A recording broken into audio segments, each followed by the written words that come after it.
Hai Voices, apa kabarnya kalian hari ini? Balik lagi sama gue Vino Justian. Nah, jadi nih kalian yang mungkin menganalogikan bisnis nih dengan kayak misalnya kayak terlalu besar lah, terlalu ini, terlalu itu.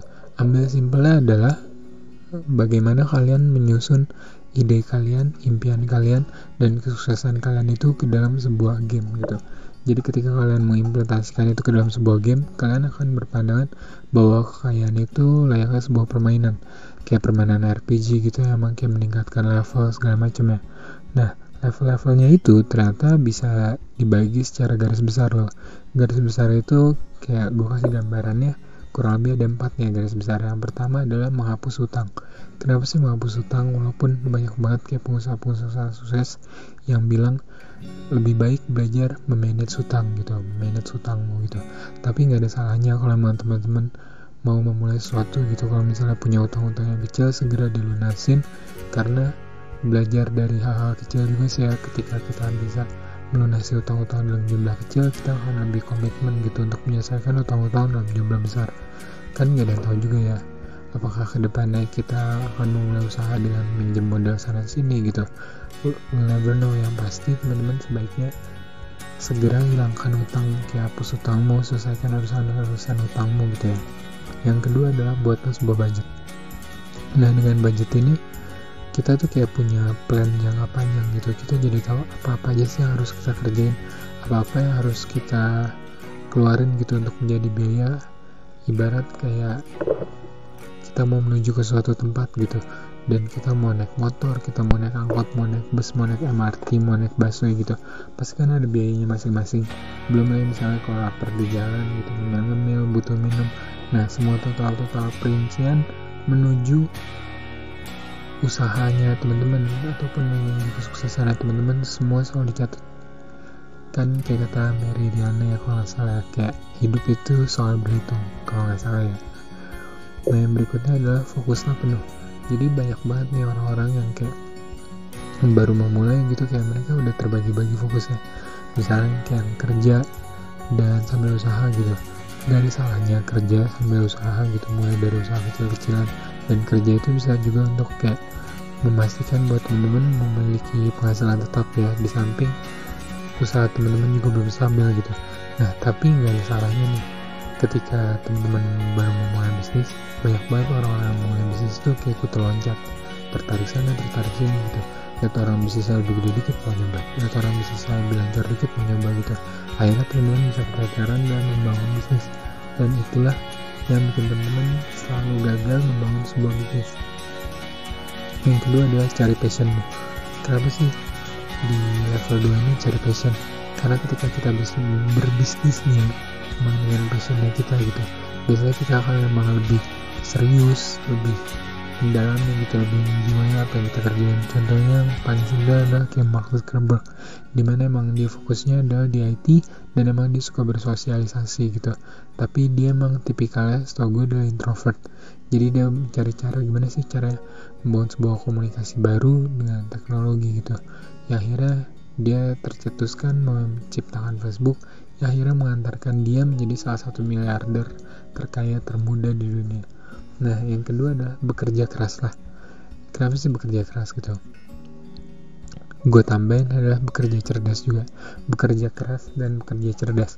Karena dengan bekerja keras dengan cerdas, itu akan menjadi salah satu kayak Dewi Fortuna itu sendiri.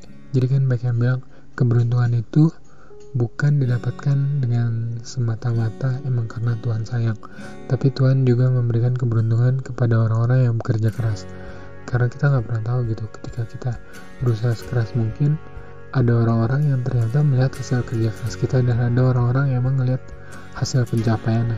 Siapa tahu itu emang memancing rasa keinginan orang untuk membantu menolong, menjadi investor, menjadi supporter, menjadi partner bisnisnya kita untuk melangkah maju lebih jauh lagi, melebihi apa yang kita bayangkan gitu, beyond the expectation gitu ya. Dan berikutnya adalah korbankan dulu kesenangan. Nah, jadi di sini banyak banget ya pengusaha-pengusaha muda yang terkadang gagal karena mereka emang kayak ketika bisnisnya baru dapat pemasukan yang dikit nih, cuan gede dikit, langsung kayak hura-hura lah, pesta lah, jalan-jalan keluar negeri, beli ini beli itu gitu, kayak buat sosok achievement.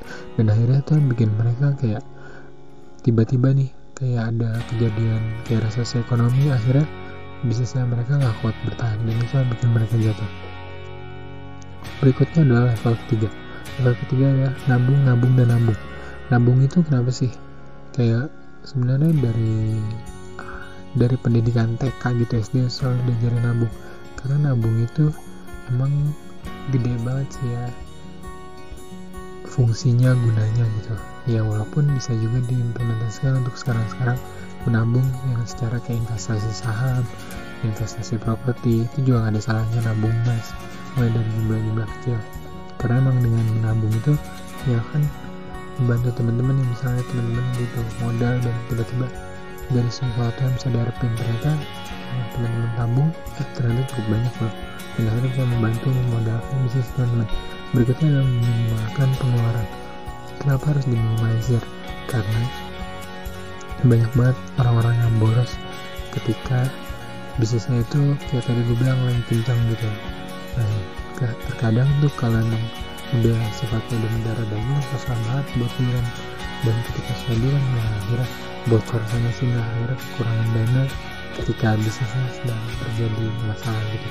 Dan juga hargai uangnya, dengan kita menghargai setiap uang modal kita, pengeluaran kita catat gitu ya, 100 rupiah, 200 rupiah, itu akan membiasakan diri kita lebih telaten dan teliti dalam menghitung segala aset finansial kita. Jadi ketika kita udah mulai semakin banyak pelanggan, semakin banyak pemasukan, kita akan lebih terbiasa untuk mengatur pemasukan kita dengan lebih terarah. Nah, yang berikutnya adalah level 4, investasikan tabunganmu. Nih, kalau yang ketiga tadi ya, misalnya kayak investasi emas, investasi properti, ini mungkin lebih spesifik, investasikan tabunganmu. Jadi emang kayak lebih mengulangi lagi. Nah, bagi teman-teman nih, jangan takut untuk mencoba berinvestasi emas ya, emang pasti ya, ataupun kayak saham gitu yang bisa bikin teman-teman menjadi miliarder dalam waktu singkat gitu, dalam waktu kilat. Bukan nggak mungkin loh. Nah, yang keempat juga berikutnya adalah memulai bisnis. Nah, jadi kan banyak banget nih orang-orang yang kayak berada di zona nyamannya gitu, jadi seorang pekerja. Gak ada salahnya mencoba memulai bisnis, mulai dari kecil-kecilan dulu gitu. Mau diremehin orang jangan peduli, yang penting teman-teman hidup gak dibayarin sama mereka kan, jadi maju aja. Nah, berikutnya adalah ciptakan beberapa sumber penghasilan. Ini kan kayak orang-orang yang kayak jeli melihat peluang gitu. Misalnya kayak kemarin selalu gue bilang ya, misalnya kayak masker pas lagi zaman corona lagi booming, makanya kayak orang-orang banyak borong-borong masker gitu untuk dijual dengan harga lebih. Itu udah versi negatif ya. Maksudnya adalah lebih mengajarkan memiliki sifat yang kayak jeli melihat peluang gitu. Sebenarnya bukan sifat sih ya, lebih kayak belajar peka juga sih, lebih belajar memahami kondisi lingkungan sekitar teman-teman. Jadi dengan teman-teman memahami, teman-teman bisa lebih